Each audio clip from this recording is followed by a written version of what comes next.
მეგობრებო, ჩემი სახელია მაგდა ოსიტაშვილი და დღევანდელი მონაცემებით ჩემი კარიერა რომ შევაჯამოთ, ვარ ჰამბურგის უნივერსიტეტისა და ბარსელონას პომპეო ფაბრას უნივერსიტეტის სამართლისა და ეკონომიკის მაგისტრი და დღესდღეობით ვსწავლობ ციურიხის უნივერსიტეტში ფინანსების მიმართულებით. რიგში მინდა ბოდიში მოგიხადოთ, ამ ვიდეოში რამდენჯერმე ვახსენე, რომ საქართველოდან ჩამოვედი ევროპაში, რაც არის არასწორი, რადგან საქართველო თვითონ არის ევროპა.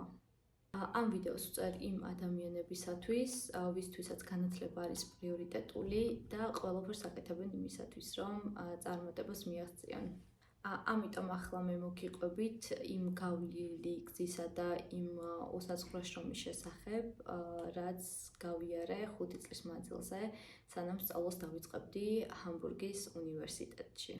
სამწუხაროდ მე ღრმა ბავშვობიდან არ მივეკუთვნები იმ ადამიანების კატეგორიას, ვისაც მიზნების მიღწევა ძალიან მარტივად გამოსდით, რადგან ალბათ ბევრი მიხვდებით ამ სიტყვებით, რასაც გულისხმობ, ყოველთვის ვცდილობ ხოლმე, რომ ჩემი გეგმები და ჩემი მიზნები შევახსრულო ჩემი პატიოსანი შრომით.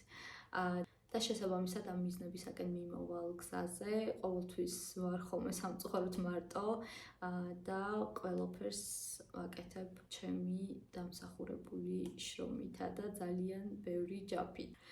სიმართლე რომ გითხრათ, არასოდეს არ მიფიქრია იმაზე, რომ მე ოდესღაც გადმოვიდოდი უცხოეთში საცხოვრებლად. ჩემი ბიოგრაფია კარიერულ ნაწილში ცოტა შევიდან, მინდა ახლა რომ დავიწყო 2003 წლიდან 2015 წლამდე ვსწავლობდი მუსიკალურ გიმნაზიაში და ვეუფლებოდი ორ ინსტრუმენტზე დაკვრას, ფორტეპიანოზე და ვიოლინოზე და ჩემი გარშემომყოფები, ნათესავები, მეგობრები იყვნენ თითქოს იმისათვის მობილიზებულები, რომ მე გავაგრძელებდი კონსერვატორიაში სწავლას კლასიკური მუსიკის მიმართულებით.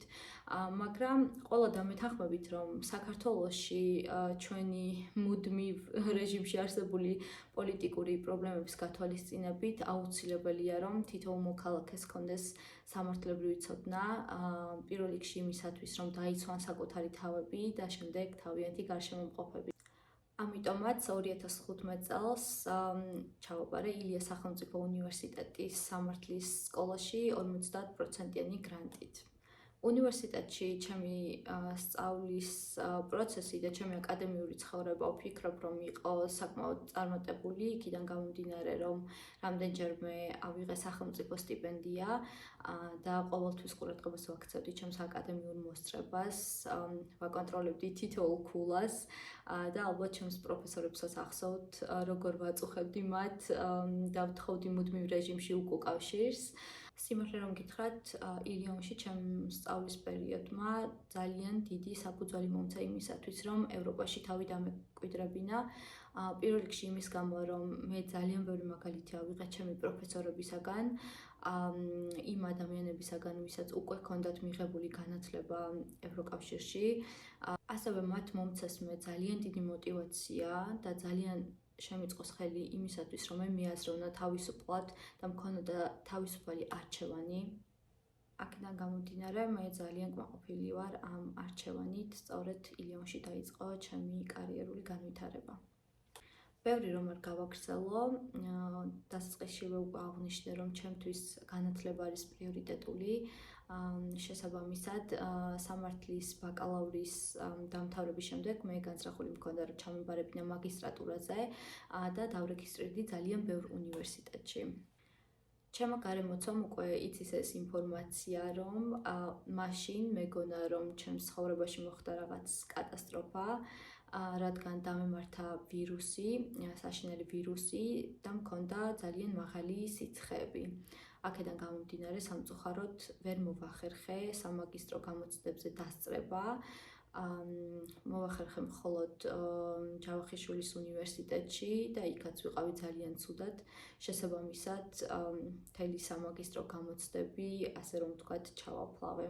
ვიყავი იმედგაცრუებული, ასე მეგონა, რომ ჩემი ცხოვრება დამთავრდა, რადგან იმ პერიოდისათვის მე მქონდა მხოლოდ ერთადერთი მიზანი, რომ ჩამებარებინა მაგისტრატურაზე და ამემაღლებინა კვალიფიკაცია. ვიყავი სრულიად უიმედოდ, არანაირი გეგმა აღარ მქონდა საერთოდ არ ვიცოდი რა უნდა გამეკეთებინა შემდეგ წელიწადში, იმდენად ვიყავი მხოლოდ ამ ერთ მიზანზე ორიენტირებული და შემთხვევით ჩემო მეგობარმა ასეთი იდეა მომაწოდა, რომ ხომ არ წავსულიყავით უცხოეთში სასწავლებლადო. ეს სიმართლე გითხრათ, ეს არ იყო ისეთი იდეა, უბრალოდ იყო ერთ-ერთი ვერსია იმისათვის, რომ რა შეიძლებოდა შემდეგი ერთი წელი რომ გვეკეთებინა.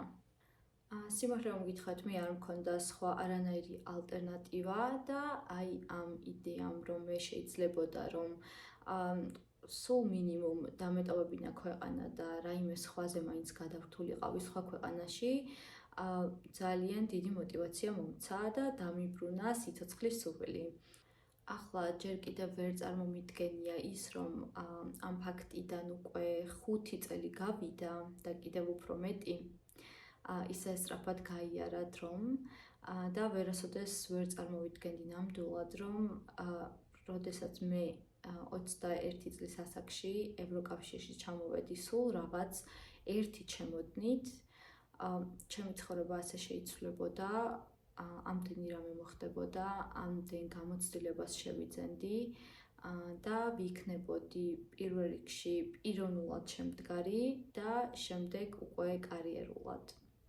სანამ უცხოეთში ცხოვრების სირთულებზე გადავალთ, თუ რა წინააღმდეგობები შემხვდა უნივერსიტეტში ან სხვადასხვა ადამიანებთან, აუცილებელია რომ პირველ რიგში აღვნიშნო აი ის განსხვავება ორ რადიკალურ განსხვავებულ ადგილს შორის, როგორიც არის ტრადიციული საქართველო და ევროკავშირი, სადაც არის პიროვნების სრული თავისუფლება.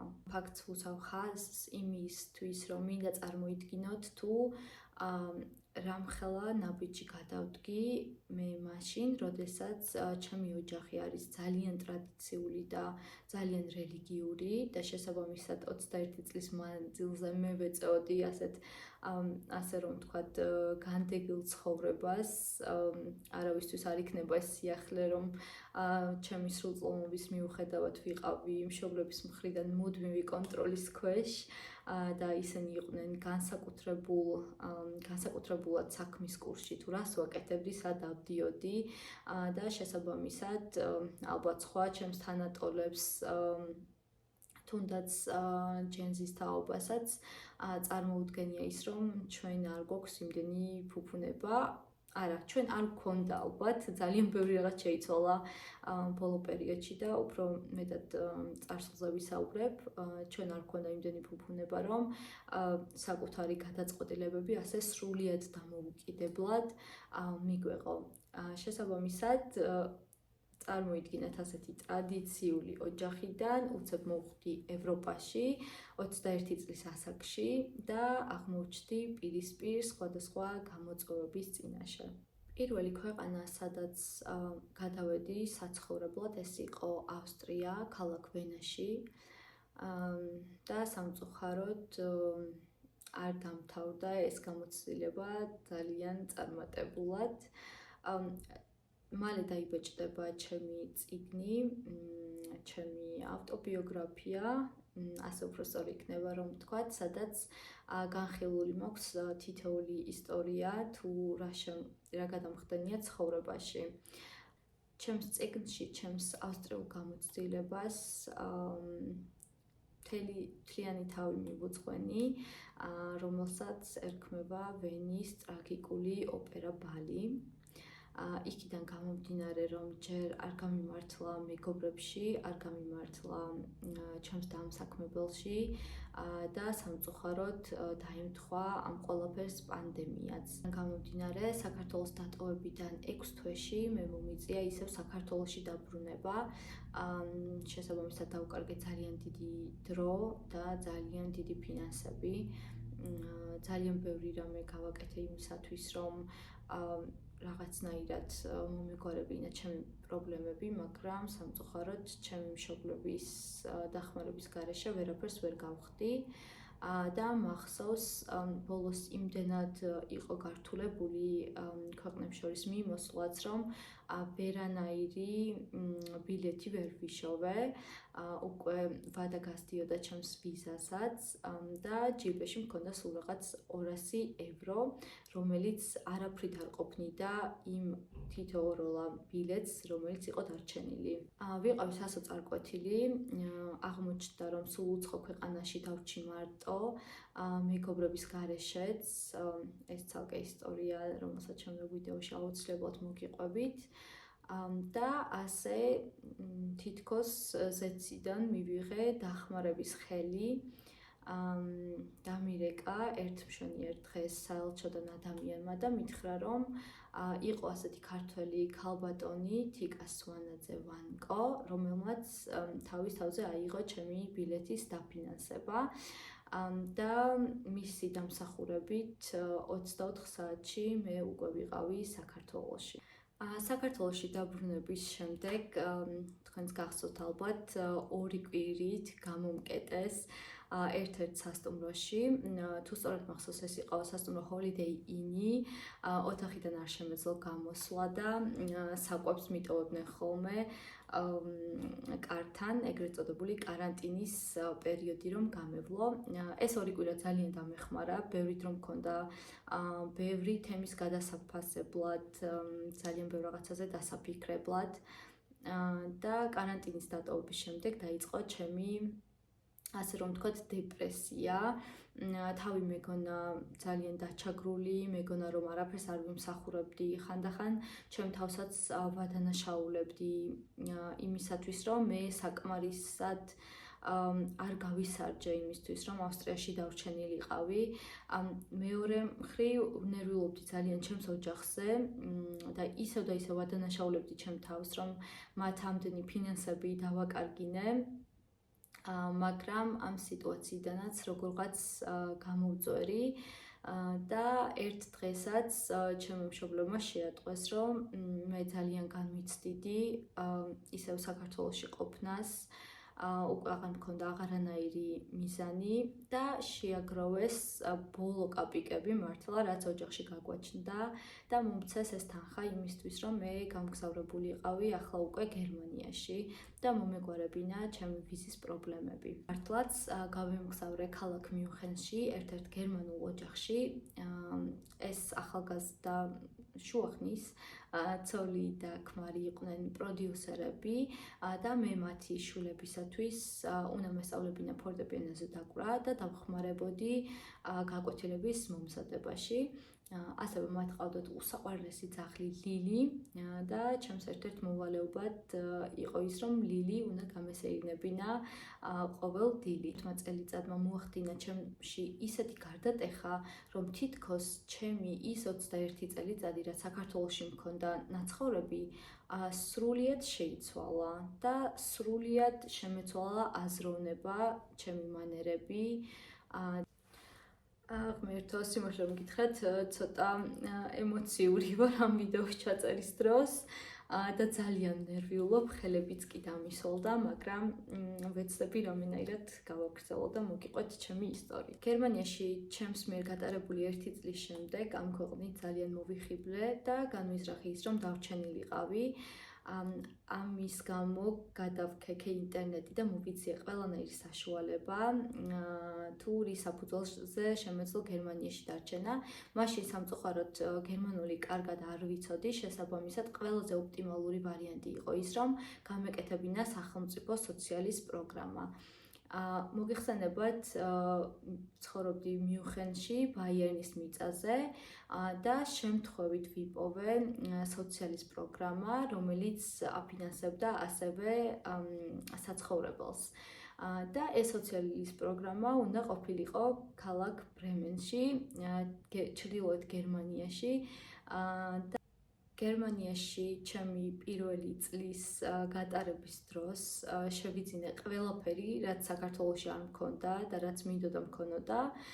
აქედან გამომდინარე მქონდა ძალიან ბევრი ბარგი ბარხანა და სულ მარტო მოვახერხე ის, რომ მიუნხენიდან გადავედი ბრემენში საცხოვრებლად. ვიყავი ძალიან აჟიტირებული და ძალიან ოპტიმისტურად ვუყურებდი ჩემს ცხოვრებას, რადგან იწყებოდა ჩემს ცხოვრებაში კიდევ ერთი საინტერესო წელიწადი და მქონდა ძალიან კარგი მოლოდინები. ბრემენში ცხოვრების დროს ვესწრებოდი სხვადასხვა სემინარებს პოლიტიკის შესახებ ან სხვადასხვა კრეატიულ სემინარებს ვაკეთებდით ხელსაქმეს და პარალელურ რეჟიმში მუშაობდი ერთ-ერთ მოხუცთა თავშესაფარში, მე ვიყავი სამზარეულოში და მოხუც ადამიანებს ამუშავე იყო ძალიან რთული, თან იმის გათვალისწინებით, რომ მე საქართველოში უკვე მქონდა იურიდიული განათლება მიღებული და მქონდა ასევე ის მიზნები, რომ გამეგრძელებინა ჩემი აკადემიური საქმიანობა, შესაბამისად ამ უცხო სივრცეში მოხვედრამ გამოიწვია ძალიან ბევრი მენტალური პრობლემები ჩემს გონებაში. მუდმივ რეჟიმში მქონდა მელანქოლია, ძალიან ბევრს ვტიროდი, რადგან ეს არ იყო ჩემი საქმე, არც ვიყავი ასეთ შრომას მიჩოვლით და ძალიან გამიჭირდა.